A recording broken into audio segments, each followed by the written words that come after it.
ನಮ್ಮ ಶಾಲೆಯಲ್ಲಿ ತುಂಬ ಬಡ ಮಕ್ಕಳೇ ಬರೋದು ಇಲ್ಲಿ. ವಿನಯ್ ಗೌಡ ಸರ್ ಅವ್ರು ಬಂದಿದ್ರು, ನಮ್ಮ ಫೀಸ್ ಕಟ್ಟಿ ಹೋದ್ರು ಅಂದರೆ ಫೀಸ್ ಕಟ್ಟೋಕ್ಕೂ ಕಷ್ಟ ಆಗ್ತಾಯಿದೆ, ಬುಕ್ಸು ತೊಗೊಳೋಕ್ಕೂ ಕಷ್ಟ ಆಗ್ತಾಯಿದೆ. ನಮಗೆ ಫೀಸ್ ಕಟ್ಟಿ ಬುಕ್ಸ್ ಕೊಟ್ಟು ತುಂಬ ಉಪಯೋಗ ಆಗೋ ಥರ ತುಂಬ ಮಾಡಿದ್ದಾರೆ. ಅದಕ್ಕೆ ನಾವು ವಿನಯ್ ಗೌಡ ಸರ್ಗೆ ತುಂಬ ಥ್ಯಾಂಕ್ಸ್ ಹೇಳೋಕ್ಕೆ ಇಷ್ಟಪಡ್ತೀವಿ.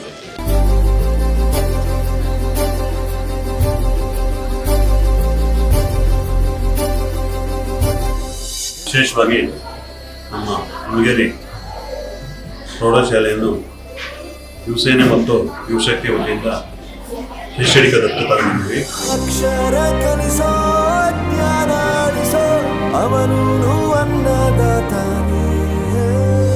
ಫೀಸ್ ಇರ್ಬೋದು, ಬುಕ್ಸ್ ಇರ್ಬೋದು, ಆಮೇಲೆ ಬಟ್ಟೆ ಇನ್ನು ಪ್ರೀತಿಯುತವಾಗಿ ಆಗಿದೆ.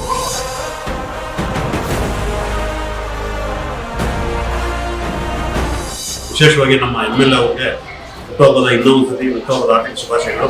3 ವರ್ಷ ಖುಷಿ ಇರಲಿ ಅಂತ ನಾನು ಕೇಳ್ತೀನಿ.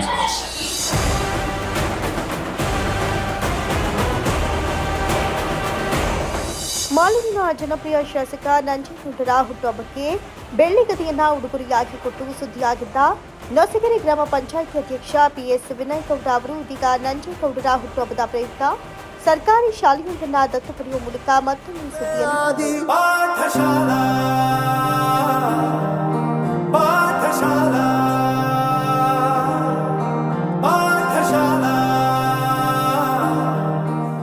ಮಾಲೂರು ತಾಲೂಕಿನ ಹುರುಳುಕೆರೆ ಸರ್ಕಾರಿ ಪ್ರೌಢಶಾಲೆಯನ್ನ ದತ್ತು ಪಡೆದ ವಿನಯ್ ಗೌಡರು ಆ ಶಾಲೆಯ ಅಭಿವೃದ್ಧಿಗಾಗಿ ಪಣ ತೊಟ್ಟಿದ್ದಾರೆ. ಬಡವರ ಕೂಲಿ ಕಾರ್ಮಿಕರ ಮಕ್ಕಳು ಈ ಶಾಲೆಯಲ್ಲಿ ವ್ಯಾಸಂಗ ಮಾಡುತ್ತಿದ್ದು, ಸದರಿ ಶಾಲೆಯಲ್ಲಿ ವ್ಯಾಸಂಗ ಮಾಡುತ್ತಿರುವ ಎಲ್ಲಾ ವಿದ್ಯಾರ್ಥಿಗಳ ಶೈಕ್ಷಣಿಕ ಶುಲ್ಕವನ್ನು ಭರಿಸಿ ಪುಸ್ತಕಗಳನ್ನ ಸಹ ನೀಡಿದ್ದಾರೆ. ಹೇ ಶಾರದೆ ದಯ ಪಾಲಿಸು, ಈ ಬಾಳನು ಬೆಳಕಾಗಿಸು.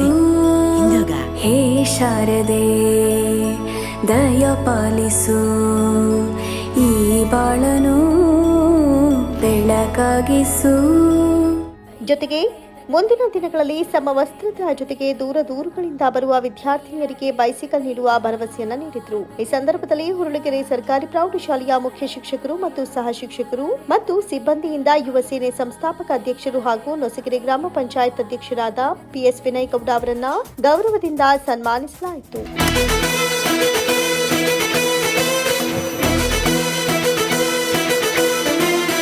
ಇದೇ ವೇಳೆ ಮಾತನಾಡಿದ ವಿನಯ್ ಗೌಡ ಅವರು, ನಮ್ಮ ತಾಲೂಕು ಈ ವರ್ಷದ ಫಲಿತಾಂಶದಲ್ಲಿ 3ನೇ ಸ್ಥಾನದಲ್ಲಿದೆ.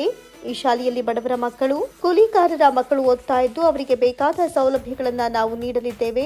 ಆದ್ದರಿಂದಲೇ ಈ ಶಾಲೆಯನ್ನ ದತ್ತು ಪಡೆದಿದ್ದೇನೆ. ನಂಜೇಗೌಡರ ಹುಟ್ಟುಹಬ್ಬದ ದಿನವೇ ಈ ಕೆಲಸ ಮಾಡಬೇಕಿತ್ತು. ಕಾರಣಾಂತರಗಳಿಂದ ಇಂದು ಮಾಡಿದ್ದೇವೆ. ಸರ್ಕಾರಿ ಶಾಲೆಗಳಲ್ಲಿ ಉತ್ತಮ ಶಿಕ್ಷಣ ನೀಡಲಾಗ್ತಾ ಇದ್ದು ಉತ್ತಮ ಫಲಿತಾಂಶ ಬರ್ತಾ ಇದೆ. ಇದೀಗ ಈ ಶಾಲೆಗೆ 76% ರಿಸಲ್ಟ್ ಬಂದಿದೆ. ಮುಂದೆ ನೀವೆಲ್ಲ ಸೇರಿ 100ಕ್ಕೆ 100ರಷ್ಟು ಫಲಿತಾಂಶ ತರಬೇಕು. ಮೊದಲು ಉಚಿತ ಸೈಕಲ್ ನೀಡ್ತಾ ಇದ್ರು, ಇದೀಗ ಅದು ನಿಂತು ಹೋಗಿದ್ದು ಮುಂದೆ ಮತ್ತೆ ಉಚಿತ ಸೈಕಲ್ ಯೋಜನೆ ಬರಲಿದೆ. ಹಾಗೂ ಮೊದಲು ನಾವಿದ್ದಾಗ ಶಾಲೆಯಲ್ಲಿ 70 ಜನ ವಿದ್ಯಾರ್ಥಿಗಳಿದ್ರು, ಆದ್ರೀಗ ಒಂದು ರೂಮ್ನಲ್ಲಿ 100 ಜನರಿದ್ದಾರೆ ಅಂತ ಸಂತಸ ವ್ಯಕ್ತಪಡಿಸಿದ್ರು. ವಿಶೇಷವಾಗಿ ಏನಂದ್ರೆ ನಾವು ಓದಿರೋ ಶಾಲೆ ನಾನು ಮಿಡ್ಲ್ ಸ್ಕೂಲ್ ಓದಿದ್ದು, ಹೈಸ್ಕೂಲ್ ನಾನು ಓದಿಲ್ಲ. ಯಾಕಂದ್ರೆ ಹೈಸ್ಕೂಲ್ನು ತಗೋಣ, ಮಿಡ್ಲ್ ಸ್ಕೂಲ್ ತಗೋಣ, ಹೈಸ್ಕೂಲಲ್ಲಿ ಫಸ್ಟ್ ಇದು ಮಾಡೋಣ ಅಂತು ಎಲ್ಲ ನಮ್ಮ ಸ್ನೇಹಿತರು ಮಾತಾಡ್ತಾರೆ. ಏನಂದ್ರೆ ವರ್ಷ ನಾವು ಮೊನ್ನೆ 2 ವರ್ಷ ಬಟ್ಟೆ ಕೊಟ್ಟಿದ್ದೀವಿ. ನಾವು ಬಟ್ಟೆ ಕೊಟ್ಟು ನಾವೆಲ್ಲ ಏನಂದ್ರೆ ಮಕ್ಕಳಿಗೆ ಜೊತೆ ಬಟ್ಟೆ ಕೊಡೋಣ. ಈ ಸತಿ ಟೋಟಲ್ ಮಕ್ಕಳಿಗೆ ಏನು ಬರುತ್ತೋ ಖರ್ಚು ಸ್ಕೂಲು ನಮಗೆ 100% ರಿಸಲ್ಟ್ ಕೊಡಬೇಕು ಹುಡುಗರೆ. ಯಾಕಂದ್ರೆ ನಾವು ಓದಿರೋದು ನಮ್ಮ ಪಂಚಾಯತಿ ಯಾವುದಂದ್ರೆ ನಸ್ಕೆರೆ ಪಂಚಾಯತಿಯಲ್ಲಿ ಹೈಸ್ಕೂಲ್ ಇರೋದು ಯಾವ ಊರಲ್ಲಿ? ಹುಡುಗರೆ ಚೆನ್ನಾಗಿ ಹೋದ್ರೆ ನಮ್ಮ ತಾಲೂಕಲ್ಲಿ ಒಂದು ಕೀರ್ತಿ ನಮಗೆ ಹೇಳ್ಬೋದು. ನೋಡಪ್ಪ ಇಂಥ ಪಂಚಾಯತಿನಾಗ ಇಂಥ ಅಧ್ಯಕ್ಷರಾಗಿದ್ರು, ಇಂಥ ಸದಸ್ಯರಿದ್ರು, ಇಂಥ ಶಾಲೆಯವರು ಮಕ್ಕಳು ಯಾವ್ದು ಸ್ಪೋರ್ಟ್ಸ್ ಅಲ್ಲಾಗಲಿ ವಿದ್ಯೆನಲ್ಲಾಗಲಿ ಒಳ್ಳೆ ಉನ್ನತ ಮಾಡ್ತಾರಲ್ಲ ಅವ್ರಾದ್ರೆ ಏನು ಇಂಥ ಅಧ್ಯಕ್ಷ ಇದ್ದಪ್ಪ ಹಿಂಗೆ ಮಾಡವ್ರೆ ಅಂತ. ಕರೆಕ್ಟ್ ತಾನೆ? ಇವಾಗ ಅಧ್ಯಕ್ಷ ನೀವೆಲ್ಲ ನೋಡಿದ್ರೆ ವಿನಯ್ ಗೌಡ್ರು ಯಾರಂದ್ರೆ ಏನಂತ ಹೇಳ್ತೀರಾ? ಏನ್ ಹೇಳ್ತೀರಾ? ಎಲ್ಲ ಒಳ್ಳೆಯವರು ನಮ್ಮ ಪಂಚಾಯತಿ ಅಂತ ಹೇಳ್ತಿರ್ತಾನೆ. ನಾನು ಯಾವ್ದನ್ನ ಒಳ್ಳೆ ಸ್ಥಾನಕ್ಕೆ ಯಾವ್ದನ್ನ ಇನ್ನೊಂದ್ರಾಗ ಯಾವ್ದ್ರಾಗನ ರಾಜಕೀಯದಲ್ಲಿ ಮುಂದೆ ಹೋದ್ರೆ ಏನ್ ಹೇಳ್ತೀರಾ? ನಮ್ಮೂರಪ್ಪ ಅಂತೀರಾ. ಕಾಲೇಜ್ ಹೋದ್ಮೇಲೆ ಏನ್ ಅಂತೀರಾ? ಕೆಲವು ನೋಡಿದ್ರೆ ಏನಂತೀರಾ?